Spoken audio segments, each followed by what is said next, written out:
Ya tenemos claro el concepto de algoritmo y de programa. Para poder entender aún mejor esto, podríamos pensar en un ejemplo concreto de un programa.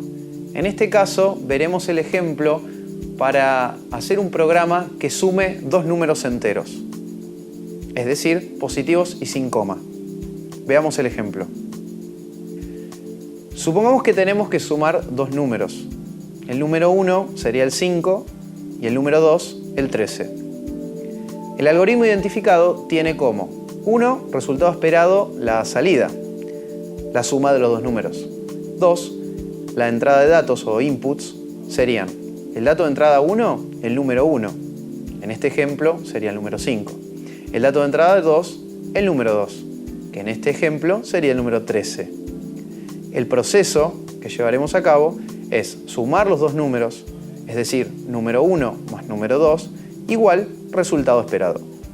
En este caso concreto sería 5 más 13 igual 18. 18 es nuestro resultado esperado, salida, que se realiza aplicando el proceso de suma aritmética a dos números ingresados previamente.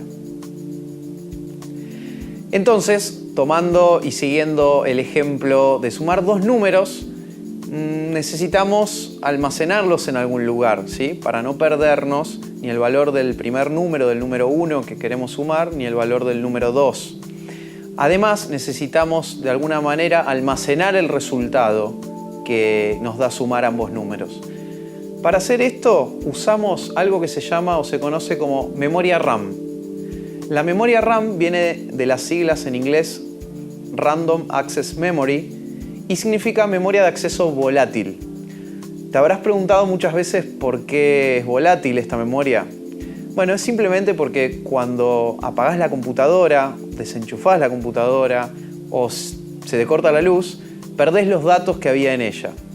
Es decir, podemos diferenciar claramente la memoria RAM de la memoria no volátil, por decirlo de alguna manera, como la memoria que está en tu disco duro. Esos datos no se pierden, es una memoria entre comillas que perdura, y una memoria volátil que es la que usaremos más frecuentemente en nuestros programas y al menos en todo lo que sigue de este módulo.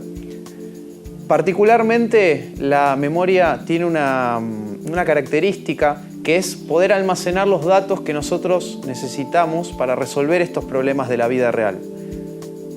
La suma de dos números va a tener una caja de la memoria RAM en la que almacenaremos el número 1, otra caja de la memoria RAM en donde almacenaremos nuestro número 2 y por último una tercera caja en donde se almacenará el resultado de la suma de ambos números.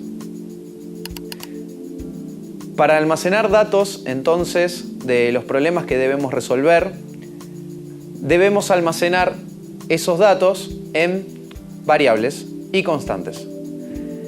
Estas variables y constantes se almacenarán o se guardarán en la memoria volátil de la computadora.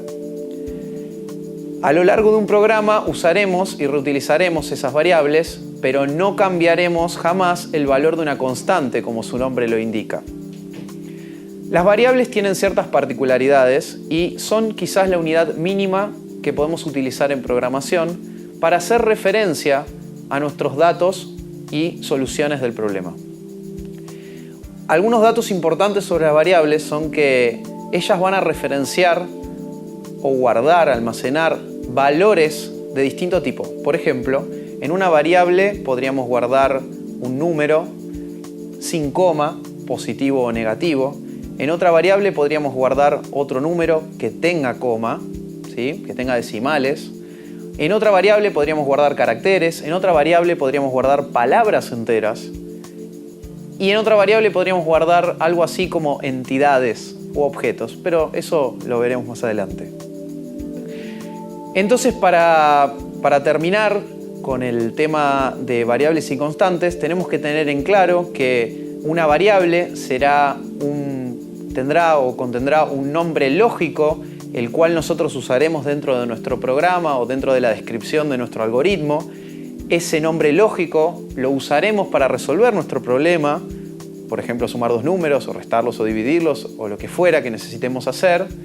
Y por último, podríamos cambiar el valor de esa variable a lo largo de la ejecución de nuestro programa o de la sucesión de pasos que nuestro algoritmo contendrá.